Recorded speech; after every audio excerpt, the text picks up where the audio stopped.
77వ అధ్యాయము. శ్రీకృష్ణుడు శాల్వుని వధించుట. శ్రీ శుకుడు వచించెను. అనంతరము ప్రద్యుమ్నుడు జలములతో చేతులను స్పృశించి ఆచనమునర్చి కవచమును ధనుర్బాణములను చేబూని ఇట్లనెను. సారథి, వీరుడైన ఆ ద్యుమంతుని కడకు మరల నా రథమును నన్ను తీసుకొని పొమ్ము. ప్రద్యుమ్నుడు యుద్ధభూమికి చేరిన సమయమున ద్యుమంతుడు యాదవ సైన్యములను చికాకు పరచుచుండెను. అప్పుడు ఆ యదువీరుడు అతనిని ఎదిరించి నవ్వుచూ 8 బాణములతో కొట్టెను.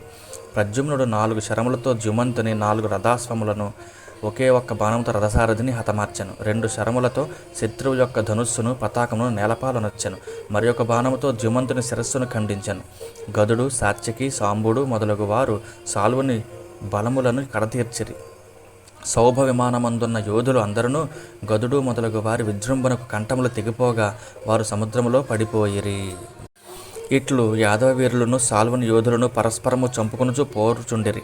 ఆ సంకుల సమరము 27 దినములు భయంకరముగా కొనసాగెను. ధర్మరాజు ఆహ్వానముపై శ్రీకృష్ణుడు ఇంద్రప్రస్థ నగరమునకు వెళ్ళియుండెను. రాజసూయ యాగము ముగిసెను. శిశుపాలుడు వధింపబడెను. పిమ్మట ఘోర దుశ్శకునములు పొడసూపెను. వాటిని గమనించి శ్రీకృష్ణుడు కురువృద్ధులను, మునీశ్వరులను, కుంతీదేవిని, పాండవులు మున్నగు వారిని వీడ్కొని ద్వారకకు బయలుదేరెను. మార్గమధ్యమున ఆ స్వామి తనలో తాను ఇట్లా అనుకొనెను. పూజ్యుడకు మా అన్నతో కూడి నేను ఇచ్చటికి ఇంద్రప్రస్థపురమునకు ఏతెంచితిని. శిశుపాలుని పక్షమునకు చెందిన రాజకుమారుల ద్వారకను తప్పక ధ్వంసమునొచ్చియే ఇందురు. ఈ దుశ్శకునములకు కారణం అదియే అయ్యుండవచ్చును. శ్రీకృష్ణుడు ద్వారకకు చేరినంతనే తన వారికిని శాల్వ సైన్యములకును మధ్య జరుగుతున్న యుద్ధమును గమనించెను. సౌభము శాల్వుడు సృష్టించు బీభత్స పరిస్థితులను చూచెను. వెంటనే పురరక్షణమునకై బలరాముని నియమించి దారకునితో సారథితో ఇట్లనెను. సారథి, నా రథమును వెంటనే శాల్వుని సమీపమునకు చేర్చుము. ఈ శాల్వుడు గొప్ప మాయావి. ఇతని పోకడలను చూచి నీవు ఏమాత్రము తొట్రుపడవద్దు. శ్రీకృష్ణ ప్రభువు ఇట్లు ఆదేశించినంతనే దారకుడు రథమును శాల్వుని కడకు నడిపెను. గరుడ ధ్వజము గల రథముపై ఆ స్వామి రణరంగమును ప్రవేశించడం అతనున్న యాదవ వీరులను శాల్వుని యోధులను చూచిరి. పరీక్షని మహారాజా, శాల్వుడు కూడా శ్రీకృష్ణుని చూచెను. అప్పటికే గదుడు మున్నగి వారిచే అతని బలములు దాదాపు హతమయ్యుండెను. అంతటా అతడు శ్రీకృష్ణుని రథసారథి యొక్క దారకునిపై శక్తిని ప్రయోగించెను. అది యుద్ధరంగమున భీకర ధ్వనులను గావించుచు విజృంభించెను. ఆకాశమున ఉల్కవలే తన కాంతులను దశలను నింపుచు అతివేగముగా సారథిపై పడుటకు వచ్చుచున్న ఆ శక్తిని చూచి శ్రీకృష్ణుడు తన శరాఘాతములచే దానిని 100 కొలది ముక్కలుగా గావించెను. పిమ్మట ఆ ప్రభువు శాల్వుని 16 బాణములతో కొట్టెను. మరియు సూర్యుడు తన కిరణములచే ఆకాశమును వలె గగనతలమున పరిభ్రమించుచున్న ఆ సౌభ విమానమును ఆ స్వామి తన బాణజాలములచే కప్పివేసెను. అంతటా శాల్వుడు సారథ్య ధనుస్సుతో విలసిల్లుచున్న శ్రీకృష్ణుని ఎడమ భుజమును తన బాణముతో కొట్టెను. వెంటనే ఆ ధనుస్సు ఆ స్వామి చేతి నుండి క్రింద పడిపోయెను. విరుపు వేగముతో జరిగిన ఆ దృశ్యము అద్భుతావహమై ఉండెను. గగనతలమునందును భూతలమునందును ఉండి ఆ అద్భుత సంఘటనను చూచిన వారందరూ హాహాకారములు చేయసాగిరి. అప్పుడు శాల్వుడు బిగ్గరగా గర్జించుచు కృష్ణునితో ఇట్లనెను. మూర్ఖుడా, మాకు మిత్రుడు సోదరుడు అయిన శిశుపాలుని భార్యను శిశుపాలునకు ఇచ్చి పెండ్లి చేయుటకై నిశ్చయింపబడిన రుక్మిణిని మేము అందరము చుచుచుండగానే అపహరించితివి. అంతేగాక ధర్మరాజు యొక్క రాజసూయ యాగ సభలో మా మిత్రుడైన శిశుపాలుడు ఏమరపాటుతోనుండగా అతనిని అన్యాయముగా పొట్టనబెట్టుకొంటివి. నిన్ను నీవు అజేయునిగా భావించుకొనుచున్నావు. నేడు నీవు నా ఎదుట నిలిచినచో నా నిశ్చిత శరములతో నిన్ను తిరిగిరాని లోకములకు పంపెదను. పిమ్మట శ్రీకృష్ణ భగవానుడు ఇట్లనెను. బుద్ధిహీనుడా, వ్యర్థముగా ప్రగల్భములాడుచున్నావు. నిన్ను కబలించుటకై మృత్యువు నీ చెంతనే ఉన్న సంగతిని గ్రహింపలేకున్నావు. సూర్యులు నీవలే ప్రలాపములను పలుకరు, యుద్ధమున తమ పౌరుషమును చూపుదురు. కృష్ణ పరమాత్మ ఈ విధముగా నుడివి మిగులు ఆవేశముతో తన గదను భయంకరముగా గెరగెర త్రిప్పుచు శాల్వుని భుజ సంధులపై కొట్టెను. అంతటి శాల్వుడు నోటి నుండి రక్తము గ్రక్కుచు కంపించిపోయాను. శ్రీకృష్ణుని గద ఆ స్వామిని చేరునంత లోపల శాల్వుడు అంతర్ధానమైపోయాను. 2 గడియల అనంతరము ఒక పురుషుడు వచ్చి కృష్ణప్రభువునకు ప్రణమిల్లి ఏడ్చుచూ ఇట్లు వచించెను. కృష్ణ కృష్ణ మహాబాహు, దేవకీమాత పంపగా నేను నీ సన్నిధికి వచ్చితిని. పితృవత్సల, శాల్వుడు నీ తండ్రి యొక్క వసుదేవుని బంధించి కషాయవాడు పశువుని వలె తీసుకొని పోయాను. ఈ అప్రియమైన వార్తను విన్నంతనే శ్రీకృష్ణుడు సామాన్య మానవుని వల్లే ఖిన్నుడాయను. పితృభక్తి కారణముగా ఆ స్వామి సాధారణ వ్యక్తి వలె ఒక అజ్ఞుని మాదిరిగా జాలిపడుచు దైన్యము వహించుచు ఇట్లు అనుకునేను. నా అన్నయ్యగు బలరాముడు సురాసురులకును అజేయుడు. అతడు అనుక్షణము అప్రమత్తుడై ఉండును. దుర్బలుడైన శాల్వుడు అంతటి పరాక్రమశాలి అయిన మా అన్నను జయించి మా తండ్రిని ఎట్లు తీసుకుని పోయాను. విధి బలీయము గదా. గోవిందుడు ఇట్లు తలపోయుచుండగా శాల్వుడు తన మాయతో రచించిన వసుదేవుని ఆకారముతోనున్న ఒక పురుషుని తీసుకుని వచ్చి ఆ ప్రభువుతో ఇట్లు వచించెను. పామరుడా, ఇదిగో నీ జనకుని చూడుము. ఇతడనిన నీకు పంచప్రాణములు, ఇతని కొరకే నీవు జీవించుచున్నావు. నీ సమక్షంలోనే ఇతని వధింతును.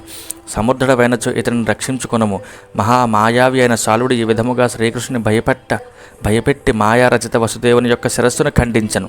పిమ్మట అతడు దానిని తీసుకుని పోయి ఆకాశమున ఉన్న సౌభ విమానమునందు ఆసీనుడయ్యను. శ్రీకృష్ణుడు స్వయముగా జ్ఞానస్వరూపుడు, మహానుభావుడు. ఈ సంఘటనను చూచిన పిదప తన తండ్రిపై గల ప్రేమ కారణముగా అతడు ఒక ముహూర్త అంటే 2 గడియల కాలము సామాన్య మానవుని వలె ఖిన్నుడయ్యెను. కానీ వెంటనే ఆ స్వామి ఇది ఎంతయను శాల్వుడు మయుని నుండి పొందిన ఆసురీ మాయా ప్రభావమే అని తెలుసుకొనెను. ఆ స్థితి నుండి తేరుకొనిన పిదప ఆ ప్రభువు పరికించి చూడగా యుద్ధరంగమున దూత గాని తన తండ్రి కళేబరము గాని కనబడకుండెను. దీనిని స్వప్న దృశ్యముగా భావించెను. అప్పుడు ఆకాశమునందు సౌభ విమానమును సంచరించుచున్న తన శత్రువును శాలువుని చూచి అతడిని వధించుటకు ఉద్యుక్తుడయ్యను. పరీక్షని మహారాజా, పూర్వాపర విషయములను ఎరుగని కొంతమందిని గురించి కొందరు ఋషులు ఇట్లు పలుకుచుందరు. కానీ శ్రీకృష్ణుని విషయమునందు ఇట్లు పలుకుట స్వవచో వ్యాఘాతమని వారు తలంపకుందురు. అజ్ఞానులలో ఉండేటి శోకమోహములు, స్నేహ భయములు ఎక్కడ? పరిపూర్ణ విజ్ఞాన జ్ఞానైశ్వర్య సంపన్నుడకు శ్రీకృష్ణులో అవి సంభవించుట ఎక్కడ? అది అసంభవము. శ్రీకృష్ణ భగవానుని పాదములను సేవించిన వారికి, నామ శ్రవణ కీర్తనాది రూపమును సేవించిన వారికి ఆత్మజ్ఞానము లభించును. జై శ్రీహరి. అట్టి ఆత్మజ్ఞానులు తమకు అనాది నుండి అనేక జన్మల నుండి సంక్రమించిన దేహాత్మ బుద్ధి రూప మోహమును పారద్రోలుదురు. అంతేకాదు వారు అట్టి ఆత్మజ్ఞాన ప్రభావమున అఖండైశ్వర్యమును మోక్షమును పొందుదురు. ఇక సత్పురుషులకు పరమగతి అయిన పరమాశ్రయుడైన శ్రీకృష్ణునిలో మోహము ఎట్లుండును? శాల్వుడు శ్రీకృష్ణునిపై బలము కొద్దీ శరపరంపరను ప్రయోగించుచు ఆయనను దెబ్బతీయసాగాను. అప్పుడు అమోఘ పరాక్రమ సంపన్నుడైన ఆ ప్రభువు తన బాణములతో శాల్వుని గాయపరచి అతడి కవచమును, ధనుస్సును, కిరీటమును చిన్నాభిన్నమునర్చెను. ఇంకనూ తన గదాఘాతముతో శత్రువు శాల్వుని యొక్క సౌభ విమానమును తుత్తునీయలు గావించెను. శ్రీకృష్ణుని గదా ప్రహారములతో సౌభము వేల కొలది ముక్కలే సముద్ర జలములలో పడిపోయాను. అది విడిపోకముందే శాల్వుడు భూతలమునకు దిగి గదను చేబూని వేగముగా శ్రీకృష్ణుని వైపునకు దూసుకుని వచ్చాను. గదను తీసుకుని పరుగున వచ్చుచున్న శాల్వుని యొక్క బాహువును శ్రీకృష్ణుడు తన బల్లెముతో ఛేదించెను.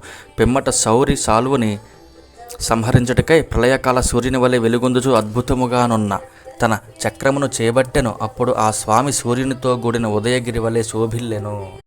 కర్ణకుండలములతో మణికిరీటములతో వెలసిల్లుచున్న ఆ మాయావి శాల్వుని శ్రీకృష్ణుడు ఆ చక్రంతో వృత్రాసురుని శిరస్సును ఇంద్రుడు వజ్రాయుధముతో వలె ఖండించెను. అప్పుడు శాల్వుని పక్షమునకు చెందిన సైనికులు ఎల్లరూ హాహాకారములు గావించిరి. మహారాజా, శ్రీకృష్ణుని గదాఘాతమునకు సౌభము సముద్రమున కూలిపోగా పాపాత్ముడు శాల్వుడు నిహతుడు కాగా ఆకాశమున దేవతలు దుందుబులను మ్రోగించిరి. అదే సమయమున దంతవక్త్రుడు తన మిత్రులైన శిశుపాలుడు, శాల్వుడు మొదలగు వారిని హతమొనర్చిన శ్రీకృష్ణునిపై పగ తీర్చుకొనుటకు మిగుల క్రుద్ధుడై దాడికి దిగెను. జై శ్రీహరి.